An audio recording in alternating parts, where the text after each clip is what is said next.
Good morning and welcome to the DFS Army YouTube channel. I'm Razzle11 and you can find me on X at Razzle11Grinds. Going to take a look at the pitching for today, the 2nd of July. We do have a 5-game day slate which actually starts in 2 hours. Caught me off guard with how early it was starting, but we have a 10-game main slate this evening. This is a first look at the pitching options on these slates. And I will be utilizing DraftKings as that is where a majority of my action is. If you do play in FanDuel, I cut my pool in half, as pricing isn't quite as tight. You don't have to be as creative, and it allows you to get the stacks you want with an upper tier-ish pitcher. Not sure about weather today. Our weather station has not been updated yet this morning. I believe our weather guy is a third shifter, so makes it a little tough at times, but we will just dig in sans weather and make an adjustment once we hear about some weather issues, or if there are any weather issues. Let's just jump right in to this first 5-gamer. I did look at this one for about 2 minutes before I started recording. Not a great pitching slate overall. You have some names, Pivetta, Peralta, but, their matchups aren't the best. I do think we want to play some Pivetta against Philly because pitchers have had some big performances recently. But on this slate, Sonny Gray is obviously the top option. Pittsburgh, not a scary offense by any means. Let's take a look at some of the Vegas numbers here. Sonny Gray, minus 126 favorite. Not massive by any means, but it is tied for the lowest total on the slate.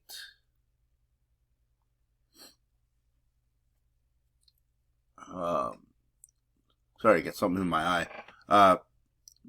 Strikeout-wise, Sonny Gray sitting with a K-prop of 5.5, juiced pretty strongly on the over. Second highest, tied for the second highest K-prop on the slate. Based on the juice, it would be the second highest behind Pepio. Pivetta, like I mentioned, somebody that's going to have some upside. Peralta, decent K-prop, but man, do I really want him on the road? We talked about him in yesterday's video. His road numbers just aren't as strong. But because of the way the slate is, I think we have to include Peralta and Clay Holmes even. I don't really want to, but our options are somewhat limited here. Mitch Keller, somebody that kind of crossed my mind a little bit, but he hasn't been as great at home, and the Cardinals just don't strike out all that much. I just don't think I can get to Keller. Might have to consider some Reese Olson. I need to dig into some of his rehab starts to see how long he's going to go as a long man following the opener, or if for sure he is. But San Diego has had some issues recently, but Abel just doesn't excite me right now. Since his first start, he actually has fewer fantasy points combined over his last 4 starts than he had in the first one. Looking a lot like an aberration at this point, even though he is a name, a prospect that's been talked about for years. So he obviously has the upside, but on this slate, it's Sonny Gray and Pepio are the top 2 for me. Pivetta right after them, and then probably including Peralta and Holmes. I don't really want to mess around down here at this point on this slate, but I think, those top handful of pitchers probably is fine to just go heavy on this particular slate. Let's slide over to the main slate this evening. We get Hunter Brown pitching in Coors against that Colorado team. I'm all about Hunter Brown. Mizorowski has looked impressive. There's no doubt about it. Fantasy point wise, stronger each start he makes. The fact that he's the most expensive guy, obviously a little shocking, considering he has topped out at just 86 pitches in his 3 starts. But obviously filthy, strikeouts are there, etc. Game 2 of a doubleheader. Could get a watered down lineup. I'm not really sure. I haven't seen a Mets lineup for game 1 yet, but I think Mizorowski and Hunter Brown are obviously at the top. Hunter Brown's my favorite at first look. I think Mizorowski's going to get a lot of steam just because people love the shiny new toys. But Hunter Brown for me, even in Coors, going to be number 1. Logan Gilbert has not looked sharp the last couple. Taking on a team that just doesn't strike out a whole lot. But he is pitching at home where he's been virtually unhittable with a ton of strikeout upside. Probably have to mix him in, but I don't feel super strong about him. Looking at his K-prop, 6.5 is pretty strong when facing Kansas City. Nearly, just slight juice on the under. 6.5 is pretty nice. Tied with Hunter Brown.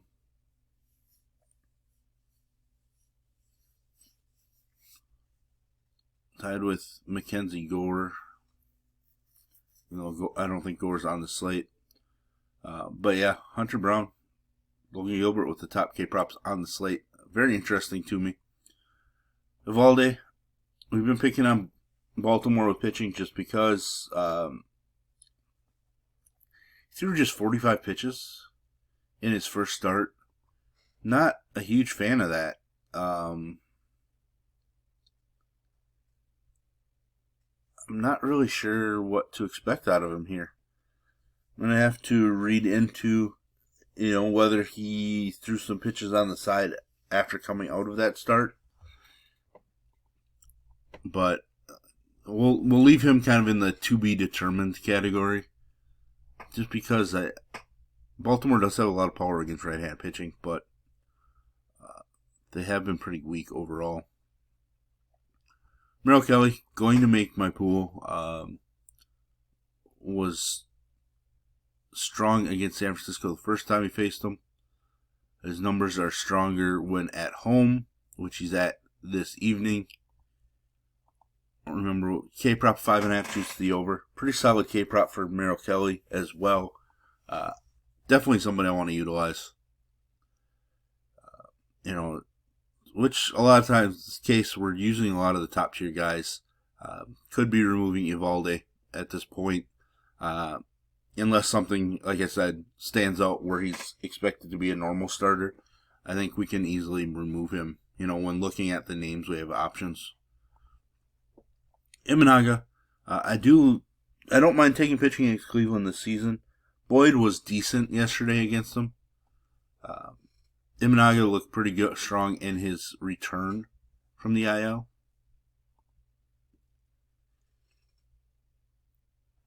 He's decent at home. He's been phenomenal on the road, but I do want to know what the weather is like in Wrigley.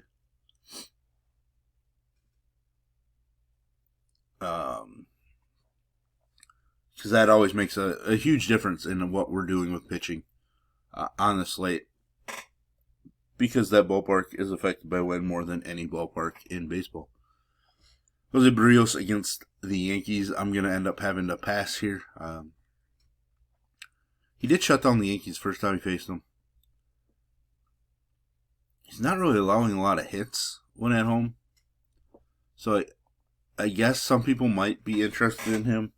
I'm just going to pass on Barrios. I just don't think we need to include him. But I can understand if somebody wants to look to go that route. Just because of how the Yankees bats can struggle at times. K-prop of 5.5 juice to the under for Barrios. Definitely Kershaw. He's looked pretty good. In 4 straight starts. Was decent against Washington in that stretch, but 3 really solid starts: St. Louis, San Francisco, the Rockies. Now he takes on a White Sox squad that obviously is pretty weak. The one worry here is, does he really have huge upside?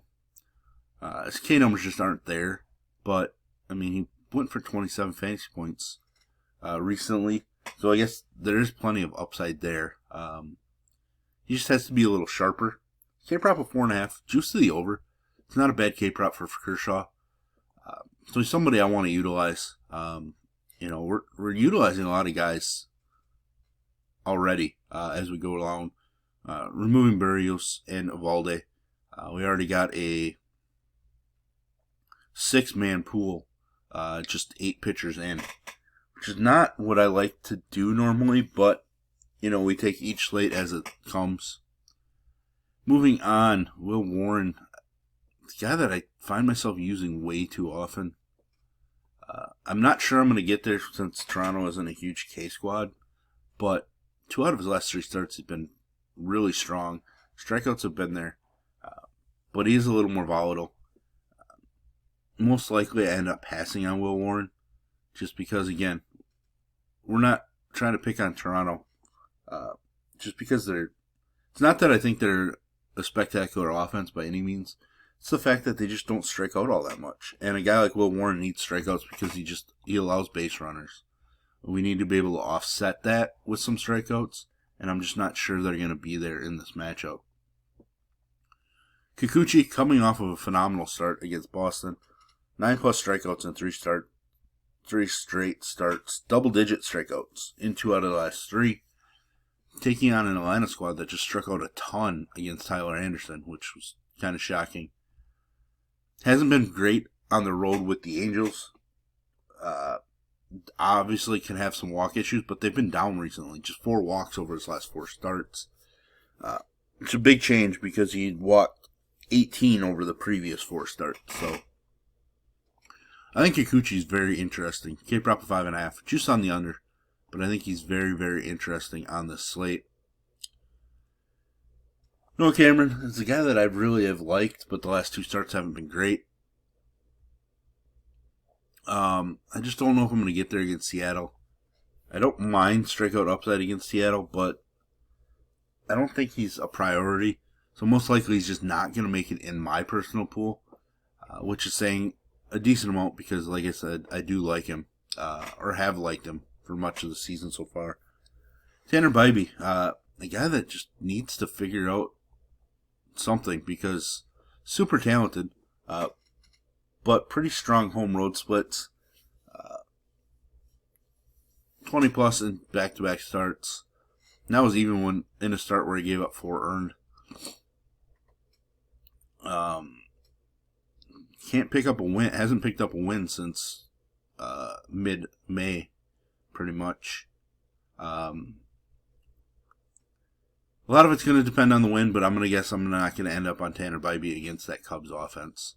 If the wind's blowing in a little bit, then maybe. But he probably ends up on the outside looking in as well. Looking at some other names, Nick Martinez has shown some upside recently.